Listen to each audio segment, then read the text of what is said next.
பிரபஞ்ச பேராற்றல் சக்திக்கு என்னுடைய முதல் வணக்கத்தை தெரிவித்துக் கொண்டு இன்னைக்கு திருமண தாமதம் ஏன் ஏற்படுது, திருமண தாமதம் ஏற்படுவதற்கான கிரக நிலைகள் என்ன அப்படின்றத பத்தி பார்க்க போறோம். முதல்ல திருமண தாமதம். இந்த திருமண தாமதம் அப்படின்றதுக்கான முக்கியமான காரணமே பாத்தீங்கன்னா புத்திர தோஷம், புத்திர சோகம்னு சொல்லக்கூடிய குரு ராகு காம்பினேஷன். குரு பிளஸ் ராகு, இந்த குரு ராகு காம்பினேஷன் வந்தது அப்படின்னாலே உங்களுக்கு பாத்தீங்கன்னா திருமணம் தாமதமாக நடப்பதுதான் சிறப்பு. சீக்கிரமா நடக்கிறது சிறப்பு கொடுக்காது. அதே நேரத்துல செவ்வாய் ராகு, இந்த செவ்வாய் ராகு வந்தாலுமே உங்களுக்கு பாத்தீங்கன்னா தாமத திருமணத்தை கொடுக்கும். அடுத்ததான் செவ்வாய் கேது.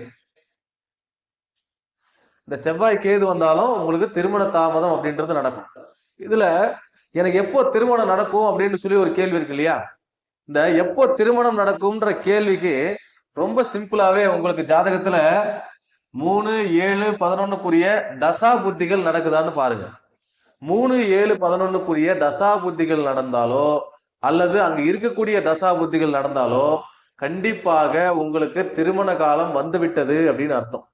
இதுல குரு பலம் வந்துருச்சா பாருங்க திருமணத்துக்குன்னு சொல்லுவாங்க. குரு பலம் வந்தா மட்டும் உங்களுக்கு திருமணம் ஆகாது. ஏன்னா குரு பலம் அப்படின்றது வருஷத்துக்கு வருஷம் வந்துகிட்டே தான் இருக்கும்.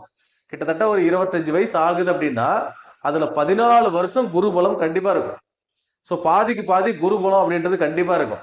ஸோ அந்த சூழ்நிலையில நம்ம குரு பலத்தை மட்டும் வச்சு திருமண காலம் வந்துருச்சா இல்லையான்னு கணிக்கிறது மிக மிக தவறு. ஒவ்வொரு ஜாதகத்துக்குமே பாத்தீங்கன்னா கிரக நிலைகள்ன்றது ஒரே மாதிரி கிடையாது. ஸோ கிரகநிலைகள் வேற வேற மாதிரி இருக்கும் பொழுது கண்டிப்பாக அவங்க தனிப்பட்ட ஜாதகத்தின் மூலமாகத்தான் உங்களுக்கு திருமண காலம் அப்படின்றத குறிக்க முடியுமே தவிர இந்த குருபலம் வந்துருச்சு அதனால உங்களுக்கு திருமண காலம் வந்துருச்சுன்னு பொதுவா சொல்லக்கூடிய விஷயங்கள் பாத்தீங்கன்னா நடைமுறைக்கு சாத்தியமா வர்றதில்ல. புரிஞ்சுதுங்களா? ஸோ இப்போ 3, 7, 11ன்றதை கண்டிப்பா பார்க்கணும். அதே நேரத்துல இந்த ராகு கேதுக்களுடைய இணைந்த கிரகங்களுடைய தன்மைகளை பார்க்கணும். அதே மாதிரி 5ஆம் அதிபதி 7ஆம் அதிபதியை பார்க்கணும்.